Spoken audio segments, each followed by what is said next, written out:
Welcome to my video lecture series in Game Concept and Production. This is Professor Janus Raymond Tan from the College of Computing and Engineering.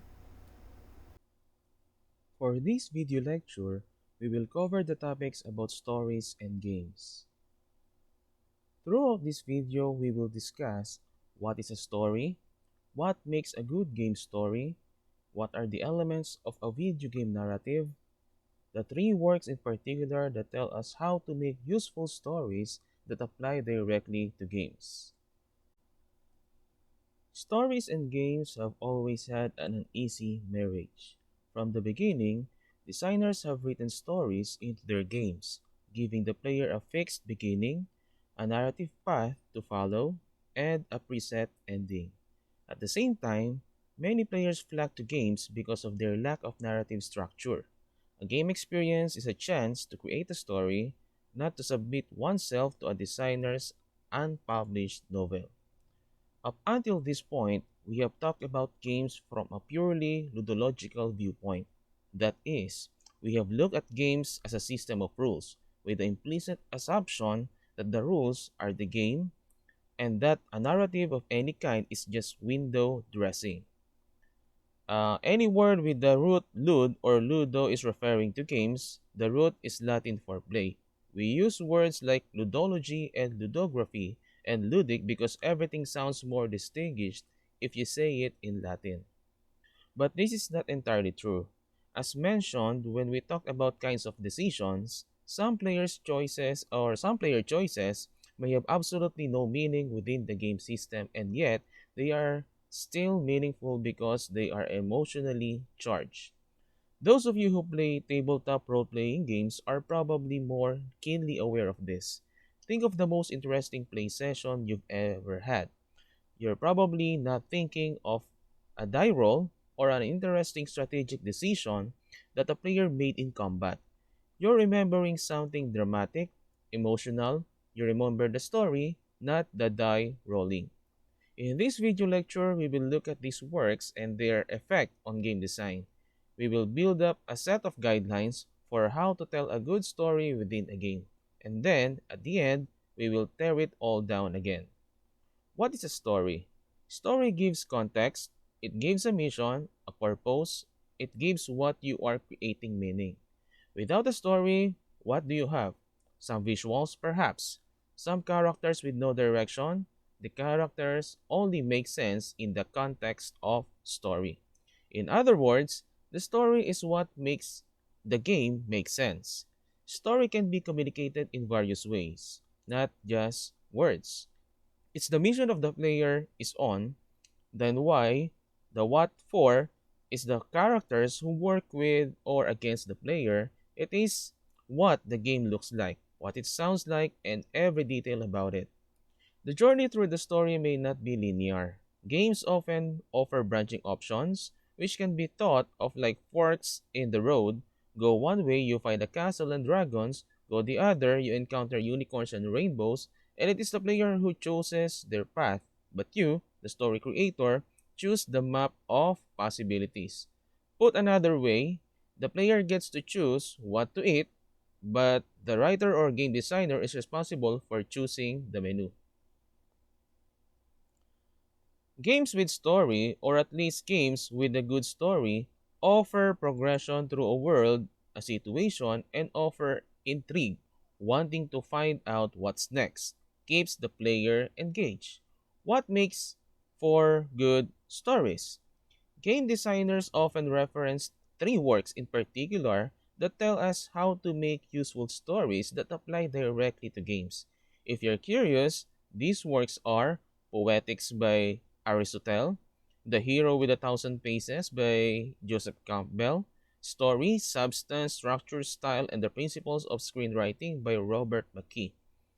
Aristotle, Campbell, and McKee provide some of the most often cited advice for storytellers in general, so it is natural that we apply their advice to games.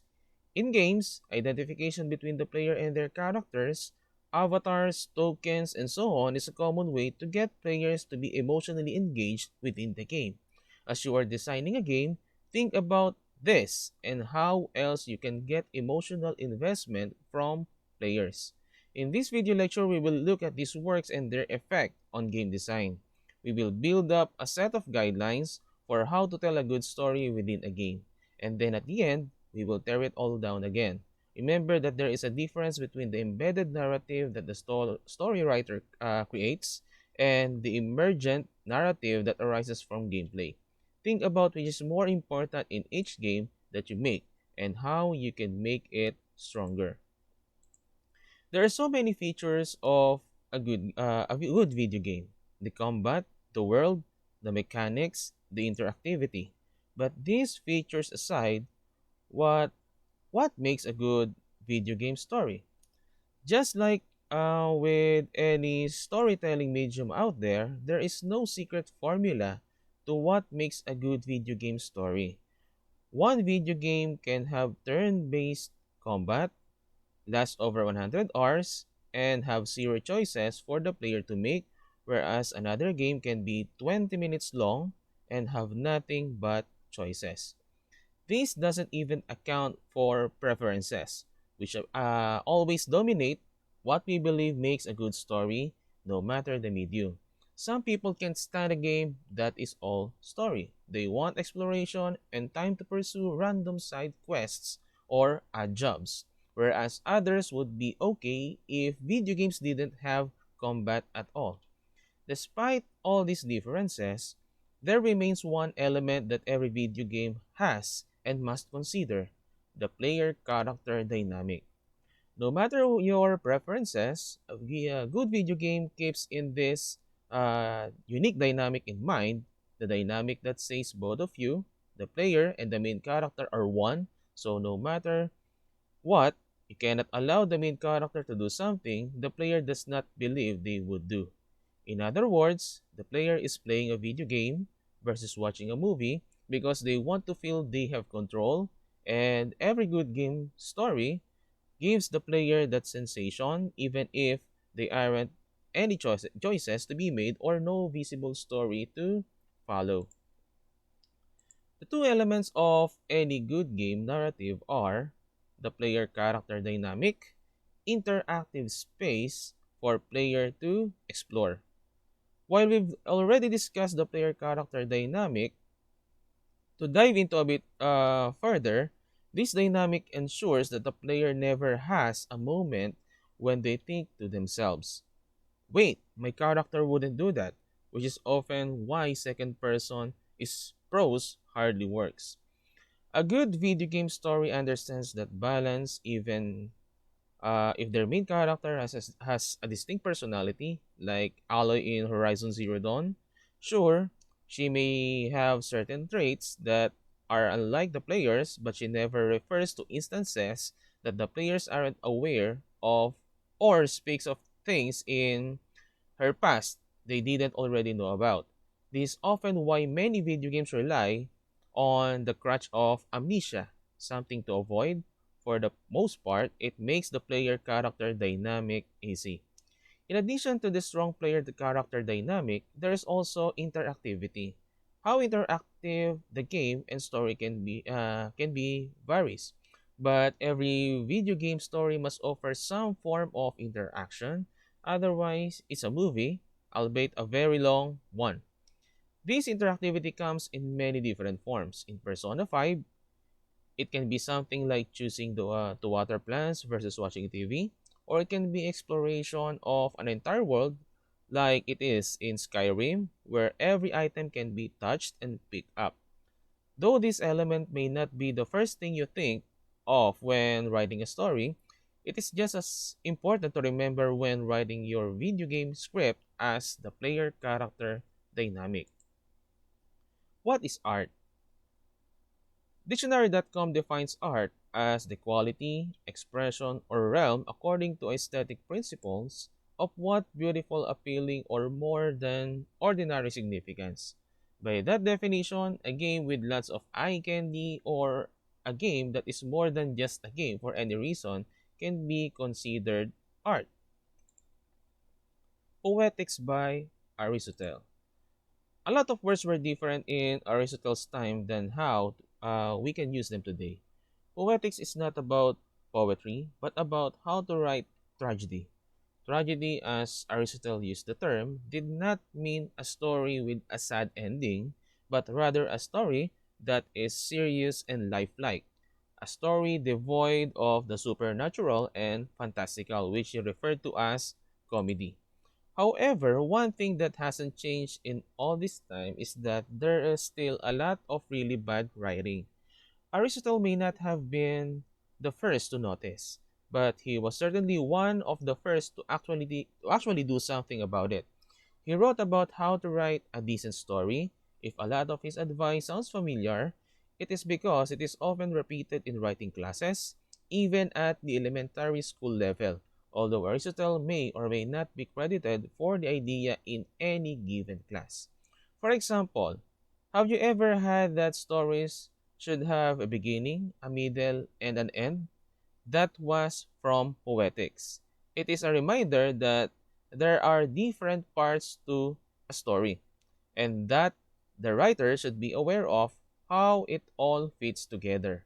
Poetics also defined what is known as the three-act structure for stories. Basically, a division of a story into three parts.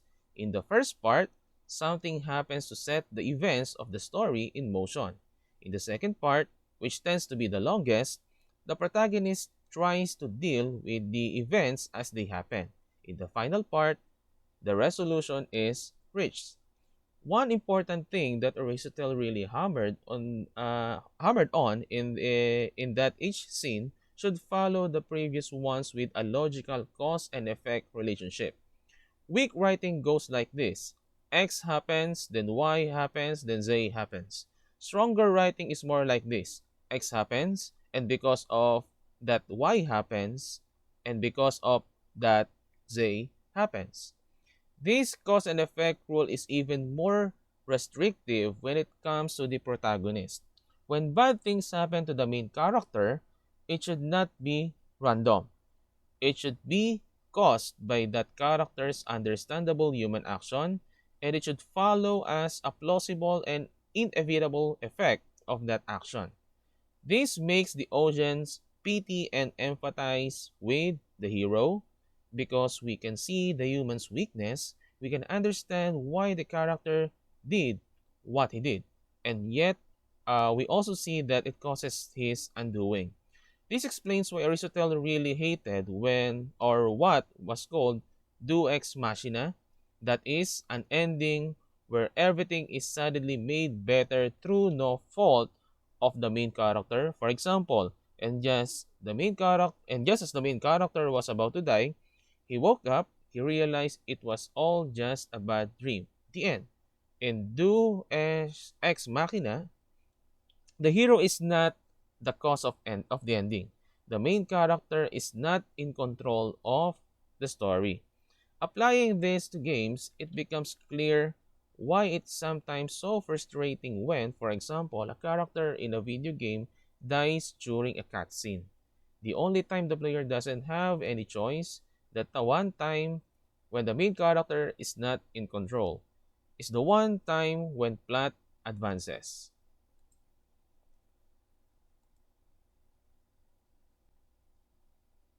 Six elements of stage play or drama by Aristotle. It is worth mentioning that Aristotle defined a stage play or drama as being comprised of six elements.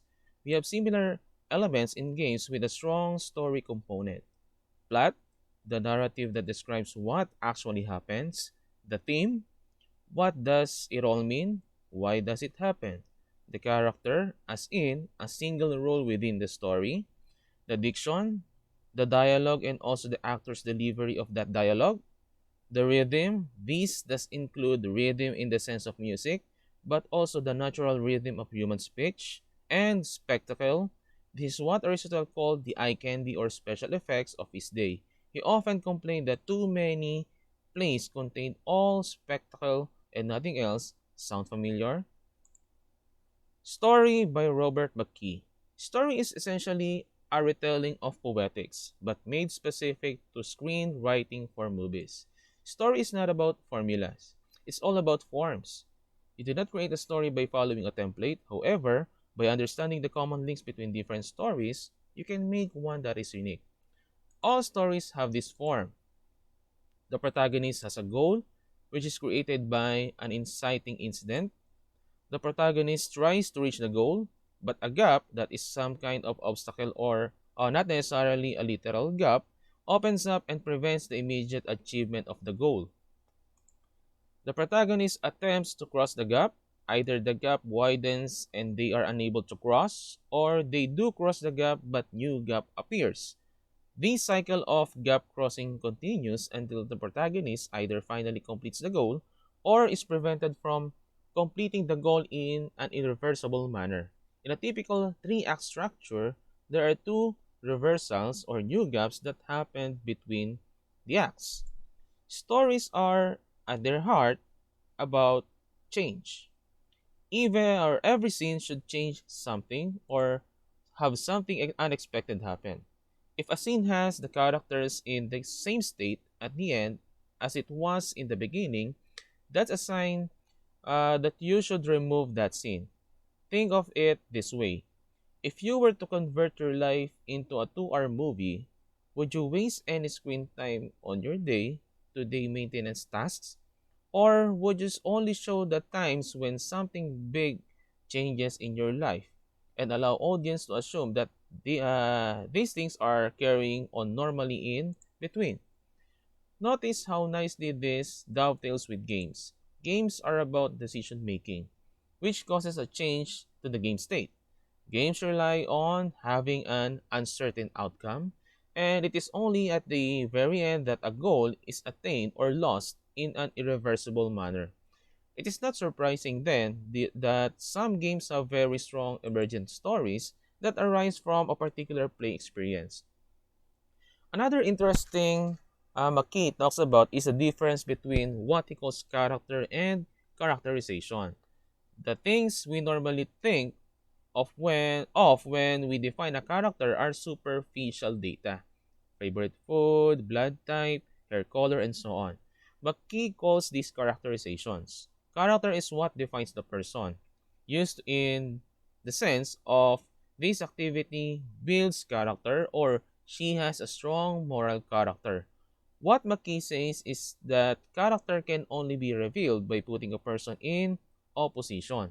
For example, we may say that someone is selfless, but until they're in a burning building and have to make the choice between trying to save a total stranger or saving themselves, it's all just talk. What is the implication of character and characterization in games? First, that linear stories have the best opportunity to show character through cutscenes, not gameplay. Having the player make moral choices for the main character is hard because the choices often don't involve real consequences because this is play, only game, the magic circle. The player is safe and therefore has nothing in their own real world to lose. The player is therefore not making choices that reflect their own character because their character is not being tested by extreme opposition. Taking a bullet for a friend in the real world is not quite the same as deciding in a menu whether or not to gain light side points. It is certainly not impossible to embed moral dilemmas in a game, but it is a lot harder to make the emotional consequences of those choices felt by the player because the player is making those decisions and not the protagonist.